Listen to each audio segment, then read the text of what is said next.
ফেব্রুয়ারির ২১ তারিখ দুপুরবেলার অক্ত, বৃষ্টি নামে বৃষ্টি কোথায়, বরকতেরই রক্ত। আগামীকাল মহান ভাষা দিবস।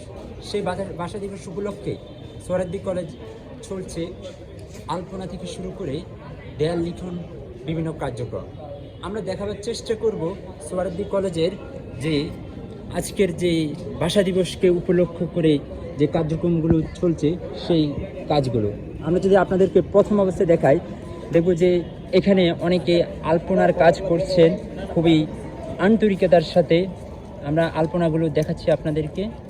আমরা আরও সামনের দিকে যদি আপনাদেরকে দেখাবার চেষ্টা করি, যারা যারা আলপনা আঁকছেন সেই আলপনাগুলো আমরা দেখছি যে এখানেও আলপনার কাজ চলছে। সবাই খুবই আন্তরিকতার সাথে আগামীকালকে যে ভাষা দিবস আছে, আমাদের যে বাংলা ভাষা, আমাদের যে প্রাণের ভাষা, সেই প্রাণের ভাষা উপলক্ষে যে আলপনার কাজ চলছে, সে আলপনা আমরা দেখতে পাচ্ছি। খুবই সুন্দর সুন্দর আলপনার কাজ চলমান রয়েছে। আমরা যদি আপনাদেরকে একটা বিষয় জানাই যে আমাদের যে অধ্যক্ষ ম্যাম রয়েছেন ডক্টর কাকলি মুখোপাধ্যায় ম্যাম স্বয়ং উপস্থিত থেকে আমাদের যে আলপনার কার্যক্রম আছে সেগুলো পরিদর্শন করছেন, বিভিন্ন দিক নির্দেশনা দিচ্ছেন। আমাদের মাতৃভাষা দিবস উপলক্ষে এই মুহূর্তে সোহরাওয়ার্দী কলেজে যে কার্যক্রম চলছে এবং আমাদের যে ভাষার যে একটি ঐতিহাসিক যে গাথা রয়েছে সেই বিষয় নিয়ে আমাদের অধ্যক্ষ ডক্টর কাকলি মুখোপাধ্যায় ম্যামের কাছ থেকে আমরা আমাদের ভাষা সম্পর্কে জানবো, আমাদের ইতিহাস সম্পর্কে জানবো। জি ম্যাম, আমাদের যে বাংলা ভাষাটা, আমরা জানি যে পৃথিবীর অন্য কোনো ভাষার ক্ষেত্রে এরকম গৌরবান্বিত যে ইতিহাস আর দেখা যায় না, শুধুমাত্র আমাদের দেশে বাংলা ভাষার ক্ষেত্রে দেখা যায়। এই নিয়ে আমরা একটু জানতে চাচ্ছি। মানে এই যে 21শে ফেব্রুয়ারি আজকে আন্তর্জাতিক মাতৃভাষা দিবস মানে হিসেবে যে স্বীকৃতি পেয়েছে, এটার প্রথম কারণ হচ্ছে যে পৃথিবীর আর কোনো জাতি তার মাতৃভাষার জন্য কখনো আন্দোলন করেনি, এবং এটা হচ্ছে আমাদের সবচেয়ে গৌরবের অর্জন।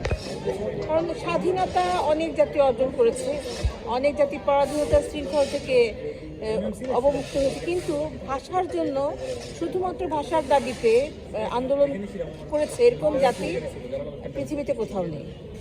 তাই 21শে ফেব্রুয়ারি তথা আন্তর্জাতিক মাতৃভাষা দিবস আমাদের জীবনে অন্যরকম, একেবারে অন্যরকম একটা তাৎপর্য বহন করে। আর সবচেয়ে বড় কথা যে আমি যদি ভোরে যে পাখিটা গান গায় তাকে যদি বলি যে তুমি কথা বলো না, তাহলে কি সে তার গান থামাবে না। আমরা সেরকম আমাদের মায়ের ভাষাটা বলা থামাইনি, এবং এই জন্য একটা বিশাল জনগোষ্ঠীর ছাত্র জনতার সেদিন আত্মত্যাগ ছিল, এবং সেই আত্মত্যাগটা যতদিন আমরা বাংলায় কথা বলবো, যতদিন আমাদের ভাষা বাংলা থাকবে, যতদিন এই দেশ থাকবে, যতদিন আমরা বাংলা ভাষাতে থাকবো, এই 21শে ফেব্রুয়ারিকে আমাদের স্মরণ করতেই হবে।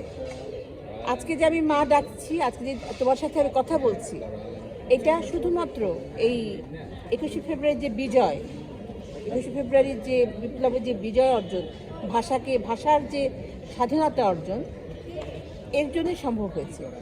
তাই বলা যায় যে 21 হচ্ছে আমাদের একেবারে আত্মা সংশ্লিষ্ট এক বিজয়, আত্মা সংশ্লিষ্ট এক গৌরবোজ্জ্বল ইতিহাস। আমরা 21কে বারবার স্মরণ করব, আজীবন স্মরণ করব। এই পৃথিবী যতদিন থাকবে আমরা 21কে স্মরণ করব।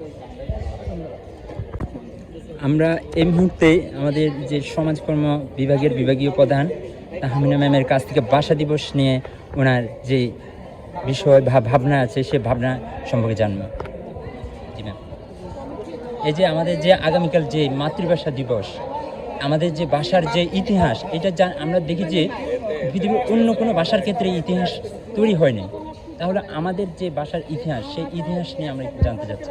আসলে আমাদের দেশের যে ভাষার জন্য যে প্রাণ দিয়েছে, আসলে যে শহীদ যারা শহীদ হয়েছে, এটা পৃথিবীর কোথাও আসলে এটা বিরল। আমাদের দেশের ভাষার জন্য তারা প্রাণ দিয়েছে এবং সেই প্রাণ দিয়ে আমাদের ভাষাকে আমাদের নিজেদের করে দিয়ে গিয়েছে।